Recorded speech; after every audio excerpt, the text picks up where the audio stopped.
राधे राधे। राधे राधे महाराज जी। महाराज जी, मैं आपसे पूछना चाहता हूँ कि इंसान में इतनी मैं क्यों है? जितना अमीर बलवान इंसान है उतनी ज्यादा मैं। अज्ञान अज्ञान अज्ञान के कारण मैं है। नहीं, देखो, भगवान से बड़ा तो कोई है नहीं। अपने भक्तों की सेवा करते हुए भगवान को देखा गया। भगवान अपने भक्ति के लिए रथ हाँक रहे हैं। अर्जुन भक्त है ना, इतने बड़े भगवान होके वहां बैठे हैं जहाँ अर्जुन की जूतियां है मतलब बड़ी विचित्र बात है। एक प्रसंग सुनाते हैं हम आपको महान का, जो वास्तविक महान होता है वो कैसा होता है। एक बार भीष्म पितामह जी को बहुत कड़वे वचनों से दुर्योधन ने कहा कि आप सेनापति तो हमारे हो, लेकिन पक्ष पांडवों का लेते हो। अगर ऐसा ना होता तो 10,000 महारथियों को रोज मारते हो, एक भी पांडव नहीं मारा गया। जब बार बार वचनों का ऐसा प्रहार किया तो आवेश में आकर 5 बाण निकाल लिए और कहा कल अगर जीवित रहा तो 5 पांडव मारे जाएंगे। अब तो खुशी की लहर दौड़ गई कि भीष्म प्रतिज्ञा होती है। अब ये गुप्तचर लगे रहते थे, दोनों शिविरों में गुप्तचर रहते थे। तो तुरंत गुप्तचर गए और पांडवों से बताया कि तुम्हारे मारने के लिए भीष्म पितामह जी ने 5 बाण निकाल ली और प्रतिज्ञा कर ली। ये बात भगवान श्री कृष्ण को भी, द्रौपदी जी को भी, 5 पांडवों को कोई फिक्र नहीं। भगवान गए और उनका सूचना मिली तुम्हें? बोले हाँ। बोले तुम तो ऐसे सब निश्चिंत बैठे हुए हो, क्यों? तुम्हें कोई विचार, कोई चिंता, कोई भय? बोले कुछ नहीं। बोले क्यों? बोले आप हो ना, जिसके चिंता करने वाले आप मुझे इसके विषय में क्या चिंता करनी? द्रौपदी जी से कहा ऐसा करो, तुम तैयार हो बहु रूप में, तो यहां से घूंघट करो, आगे चलो और पीछे दासी के कपड़े हमें लाओ। दासी के कपड़े भगवान ले पहले, पीछे पीछे भगवान दासी रूप में, आगे आगे द्रौपदी स्वामिनी रूप में। दरवाजे के पास पहुंचे भीष्म जी, चूंकि महान बाल ब्रह्मचारी, तो बोले पादुका उतारो। पादुका लेकर पीतांबर में लपेट कर ऐसे खड़े हुए जैसे दासी खड़ी होती। द्रौपदी जी अंदर गए, प्रणाम किया पितामह को, बोली नहीं, घूंघट करके। पितामह ने विचार, देखो बुद्धि बदलने वाले भगवान ही होते हैं।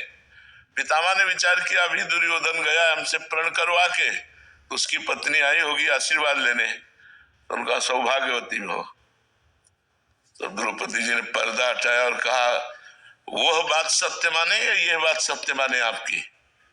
अभी कुछ समय पहले आप प्रण करते हो, 5 बाण निकालते हो कि 5 पांडवों को मार देंगे, और संध्या का समय है और इस समय मुझे आशीर्वाद देते सौभाग्यवती भव। मैं ये मानू सत्य बात या वो सत्य बात मानू?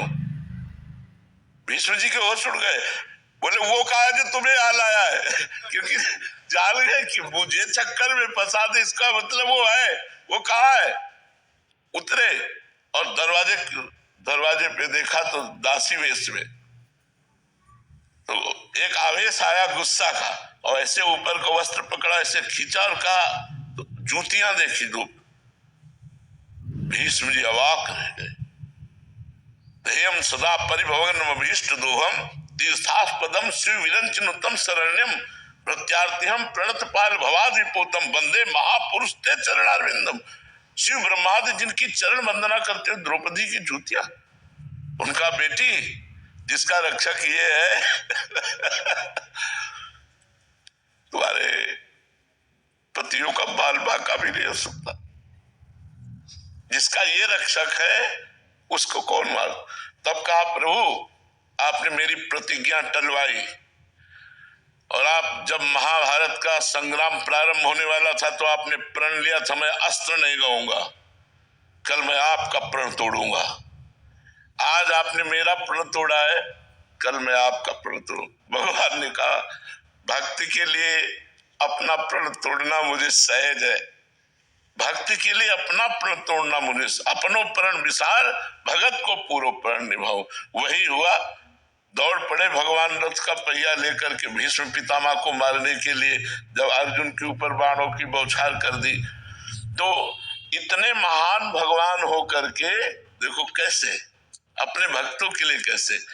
तो भला कोई ऐसा धनी है जो अपने भक्त को संग्रहणी रोग हो जाए, बार बार टट्टी जा रही हो और वो साफ कर रहा हो? नौकर लगा सकता है, लेकिन स्वयं नहीं। माधवदास बाबा जगन्नाथपुरी में बीमार हो गए, बार बार शौच, अब कोई सेवा में नहीं, तो स्वयं जगन्नाथ जी उनकी मल भरी लंगोटी धोकर समुद्र से और ऐसे फैलाते और दूसरी पहनाते। जब उन्हें होश आया तो सोचा ये कौन कर रहा है, तो देखा भगवान। तो भगवान से कहा अरे प्रभु आप। बोले तो क्या हुआ?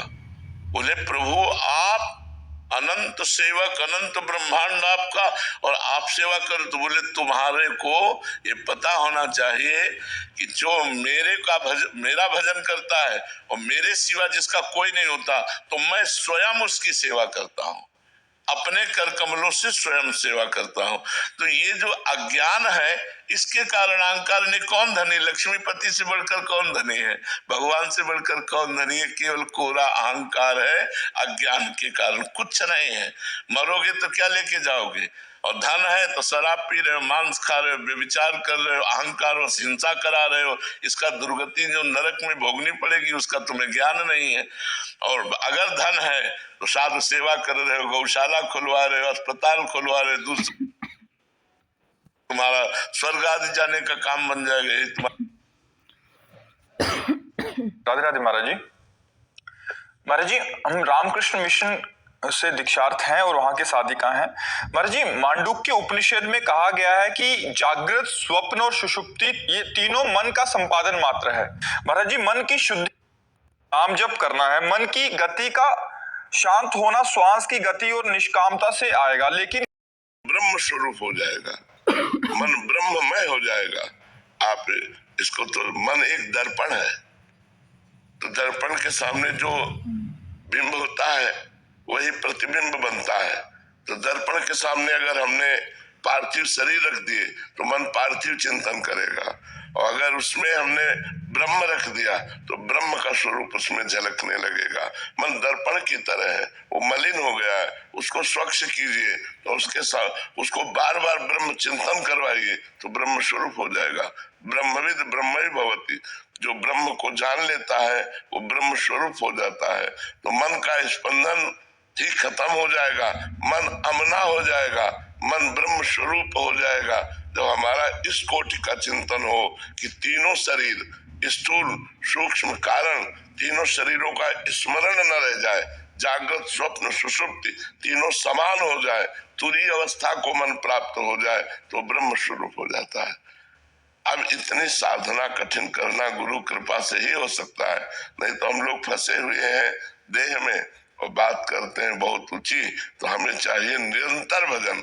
आप देखो निरंतर भजन हो रहा है, उसको आप जांचिए कि चलते फिरते उठते बैठते सोते जागते खाते पीते हर समय हमारा गुरु नाम गुरु मंत्र चल रहा है कि नहीं चल रहा।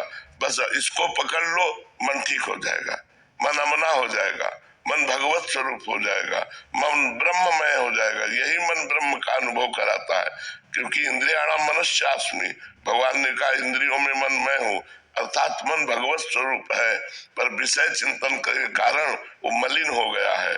उसे अब भगवत चिंतन के द्वारा, ब्रह्म चिंतन के द्वारा हमें परम पवित्र करना है। और जब परम पवित्र हो जाएगा तो मन ब्रह्म में, बुद्धि ब्रह्म में, चित्त ब्रह्म में, अहम ब्रह्म में, ब्रह्म के सिवा कुछ नहीं। सर्वम खलमिदम ब्रह्म ने नानास्ति किंचन, ब्रह्म के सिवा कुछ नहीं बचता, केवल ब्रह्म बचता है।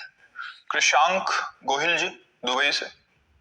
श्री हरिवंश, राधे राधे। श्री हरिवंश महाराज जी। महाराज जी, करिष्ये वचनम का सही अर्थ क्या है महाराज जी? संपूर्ण समर्पण की उस अवस्था तक कैसे पहुंचा जाए जहां ना चूक रहे ना डगमगाहट, केवल उनका ही आदेश, उनका ही वचन और उसका ही आश्रय रहे? हाँ, इसमें पहले हमको अपना आहार शुद्ध करना होगा। आहार शुद्ध भी अल्पाहार, थोड़ा। सुधा व्याधि चिकित्सताम, क्षुधा रूपी व्याधि की चिकित्सा करे। भिक्षान्नम औषधम, विरक्त है तो भिक्षा रूपी अन्न की औषधि से, और ग्रस्त है तो धर्म के द्वारा कमाए हुए धन से। पहले हमारा भोजन ठीक हो, रसेंद्री ठीक हो ना तो सब ठीक हो जाएगा। प्रधान इंद्री रसेंद्री है। हमारी जिह्वा ठीक हो तो हमारी जनेंद्री ठीक हो जाएगी, हमारी नेत्रेंद्री ठीक हो जाएगी, हर इंद्रियां ठीक हो जाएंगी। पहले हमारा आहार, वैसे भी कहते हैं जैसा खाओ अन्न वैसा बने मन। तो रसेंद्री को हम शुद्ध करें, फिर श्रवणेंद्री को शुद्ध करें। एक एक इंद्री को पवित्र करना है, तभी हम डगमगाएंगे नहीं। श्रवणेंद्री से किसी की निंदा नहीं सुननी, किसी की पाप की बात नहीं सुननी, प्रपंच की बात नहीं सुननी, भगवत कथा ये आजीवन निर्भर रहना चाहिए। हम तो कहते हैं संख्या से बहुत ज्यादा भजन होता है। जब हम काउंटर से या माला से संख्या से भजन करते हैं, चूंकि मन को थोड़ा अभिमान पसंद है, मंत्र में मन चिपकने लगता है कि भगवान गिने भगवान जाने। अब हम तो धुआंधार जप कर रहे हैं, एकाग्रता पूर्वक तैर धारावत जप कर रहे हैं, अव्यावृत भजन अखंड भजन चल रहा है। कितना हुआ हमें पता नहीं। हम तब गिनते थे जब बाल ब्रह्मचारी नैष्ठिक ब्रह्मचर्य का नियम लेकर गायत्री का अनुष्ठान था। उस समय गुरुजी ने जब दिया था तब माला से गिन करके जप करते थे, और इसके बाद गुरु कृपा हो गई। प्रारंभिक साधक को जब तक ये मना स्थिति ना हो जाए तब तक गणना से जप करने में बहुत लाभ मिलता है। अच्छा, आज जैसे आपने 9,000 जप किए, कल 10,000, तो आज जलन होगी कि 1,000 नहीं किया, लेकिन आपने गिना नहीं तो आपको पता ही नहीं चलेगा। तो हमें लगता है कि जब तक भागवती की स्थिति ना जाए तब तक गिन गिन कर जप करना अत्यंत आवश्यक है, वो आपको भजन में आगे बढ़ाएगा। रामफल यादव जी गुरुग्राम से। राधा वल्लभ शेरवंश महाराज जी। महाराज जी, भगवत गीता में 2 श्लोक का वर्णन कर रहे हैं, जिसमें 14वें अध्याय के दूसरे श्लोक में उन्होंने लिखा है महाराज जी कि वो जो इस ज्ञान की शरण लेते हैं वे मुझे प्राप्त होंगे, वो सृष्टि के समय न तो पुनः जन्म लेंगे और न ही प्रलय के समय उनका विनाश होगा। और दूसरे श्लोक का शब्दार्थ है महाराज जी 18वें अध्याय में, मेरी प्रेममयी भक्ति द्वारा ही कोई मुझे वास्तविक रूप से जान पाता है, तब सत्य के रूप में मुझे जानकर मेरा भक्त मेरे पूर्ण चेतन स्वरूप को प्राप्त करता है। गुरु जी, आप में भाव कर रहे हैं कि आप भगवान के मतानुसार पूर्ण रूप से सत्य तत्व के अधिकारी हैं, ऐसा आपने अपने आचरण से सिद्ध कर दिया है। महाराज जी, इन दोनों श्लोकों के मतानुसार आप साक्षात इन दोनों श्लोकों में भगवान की कृपा से हमारा प्रवेश रहा। पहला श्लोक जो ज्ञान के द्वारा जानना वो काशी, और दूसरा श्लोक जो प्रेम भक्ति के द्वारा पाना वो वृंदावन। दोनों की साधना हुई और दोनों की बात समझ में आई है, तो इसमें कोई अंतर नहीं है। जब हम ब्रह्म प्राप्ति की अद्वितीय भावना करते थे तो हमको वैसा अनुभव होता था। आत्मा का स्वरूप वैसा ही जैसा आप अनुभव करना चाहे, तो वैसा ही अनुभव होता था कि मैं ब्रह्म स्वरूप हूं।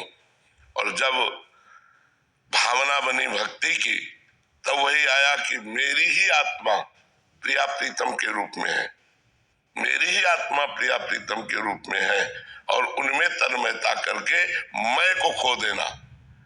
पहले था सबको मैं में समा लेना और मैं ही मैं हूं। अब उस मैं को प्रिया प्रीतम में मेरी आत्मा का ये हुआ प्रेम, और सबको अपने में समा लेना ये हुआ ज्ञान। दोनों बातें, जहां मैं और तू है वहां भेद दृष्टि है, वहां माया है। जहां केवल मैं है वो ब्रह्म दृष्टि है, जहां केवल तू है वो प्रेम दृष्टि है। जित देखो श्याम मैं ही है, तू ही तू है, जिधर देखो तू ही तू है, इधर भी तू है, इधर भी तू है, तू ही तू, मैं है ही नहीं। मैं की सत्या गई तो ये प्रेम, ब्रह्म नहीं माया नहीं, नहीं जीव नहीं काल, अपनी ही सुधिना रही एक रहे नंदलाल, ये प्रेम भक्ति। और जहां सबका समा लेना वो ब्रह्म स्वरूप, मैं ब्रह्म हूं और मैं ही सब रूपों में हूँ, सब मेरे में समाये हुए हैं, मैं सब में समाया हुआ हूँ। यही ब्रह्म का ज्ञान और यही प्रेम लक्षणा भक्ति भगवान ने कृपा करके दोनों मार्गों में दर्शन कराया। ऐसा।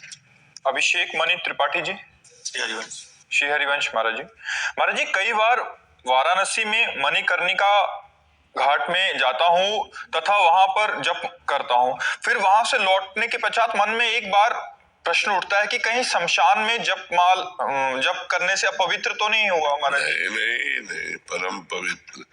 भगवान तो चिता भस्मा लेपो गरुण मसलम दिक्पट धरो जटाधारी कंठे भुजग प्रतिहारी पशुपति कपाली भूतेशो भजत जगदीशैक पदवीम। भगवान तो चिता की भस्म लगाते हैं। नहीं, परम पवित्र स्थान है श्मशान। श्मशान कोई अपवित्र स्थान थोड़ी, परम पवित्र स्थान। उस शव के साथ जब हम जाते हैं तब हम पवित्र हो जाते हैं, तब हमें वस्त्र के सहित स्नान करके अपने घर जाना चाहिए, लेकिन ऐसे नहीं। ऐसे श्मशान में बैठकर जप करने से विशेष लाभ होता है। भगवान शंकर की क्रीड़ा भूमि है जो मणिकर्णिका घाट है, वो तो क्रीड़ा भूमि है। अखंड शव जलते रहते हैं वहां तो ज्ञान प्राप्त होता है कि यही दशा हमारे शरीरों की होनी है। जिस शरीरों को हम बहुत प्यार करके पालते पोषते हैं, पाप कर्म करते हैं, मनमानी आचरण करते हैं, उन शरीरों की ये दुर्दशा होती है। तो हमको चाहिए कि जरूर कुछ समय निकाल कर इस श्मशान का दर्शन करना चाहिए। वो आखिरी में जाए मर के तो फायदा क्या, जिंदा जाए और वहां का दृश्य देखे और वहां डट के भजन करे। ऐसा नहीं कि आप अपवित्र हो गए, परम पवित्र हो गए। जयदेव शर्मा जी हम महर्षि शौबरी जी महाराज जी के वंशज हैं। महाराज जी बचपन में दीक्षा ली थी, जो क्रिया गुरु जी द्वारा बताई गई नहीं कर पाते, कुछ क्रिया योग बताए होंगे। श्री राधा नाम में बहुत प्रीति हो गई और मन उसी में लगता है। तो महाराज जी अब मैं क्या वो नहीं कर पा रहा, तो इसमें नहीं, उससे सब क्रियाओं का सब साधन कर यह फल सुंदर प्रभु पद पंकज प्रीति निरंतर। प्रभु के चरणों का चिंतन होना। अब आप राधा राधा जप रहे हो, स्वयं श्री कृष्ण इस राधा नाम को जपते हैं, औरों की तो बात जाने दो। जाय श्याम मुरली में